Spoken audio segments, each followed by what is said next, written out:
আমার দেশও একদল সাপোর্টার আছে, তারা বিন্দাস প্লাস তারা লজিকের লগে তুমি কোনো সময় পারতে না।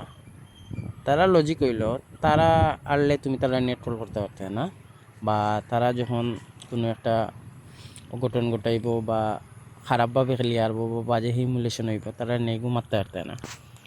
আর তারা কিন্তু তারা পারবো, তারা লজিক হইল তারা এটা নিয়ে মারতো, তারার লগে মাতলে তখন তারা তর্ক লাগি যায় যে না তারা রাইট, তুমি খাইতে এখানে লাইক সামথিং হলো।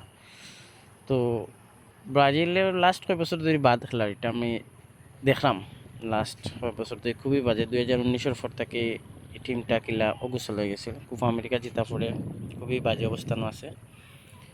আস্তে আস্তে জিনিসটা খেলাটা কিছু উন্নতি ওর কিছু গুছানোর প্লাস প্লেয়ারের কিছু কম্বিনেশন বাড়ছে। যাই হোক, আমরা রাউন্ড অফ 16 থেকে হারিয়ে গেছি কি।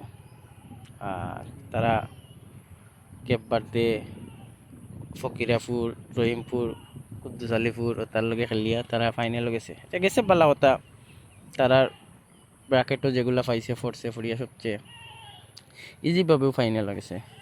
তো ফাইনালে যাওয়া বাদে অতটা হিউমিলেশন হইব তারা কল্পনাও করছে না। 117 মিনিটের মাঝে একবার তাও বল শট মারতে পারছে না, আর পজিশনের কথা তো বাদে দিলাম।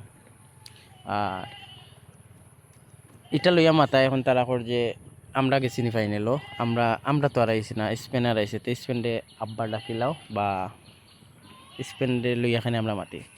2014 সালে যখন ব্রাজিলে 7টা গোল খাইছে, 7টা গোল কিন্তু জার্মানিয়ে দিছে, আর্জেন্টিনা না। বাট এটা নিয়ে তারা কন্টিনিউয়াসলি ট্রোল করতে পারে, প্লাস এটা একটা ট্রফি বানাইয়া, তারা তো ট্রফির সংখ্যা কম, তারা এটা ট্রফি বানাইয়া তারা ক্যাবিনেটও রাখিছে। তো যখন কোনো তর্ক বা কিছু আর তো হারি যায়, তখন এই ট্রফিটা তারা দেখাইয়া তারা বাঁচার ট্রাই করে যে 7 আপ তো কালকের ফাইনাল খেলা দেখা পরে আমার একটা প্রশ্ন ওটাও থাকি যায় যে 117 মিনিটের মাঝে একটা গোলও দিয়ে শট করতে না পারা কতটুকু হিউমিলেশন, আর ব্রাজিলের 7 গোল খাওয়া কতটুকু হিউমিলেশন।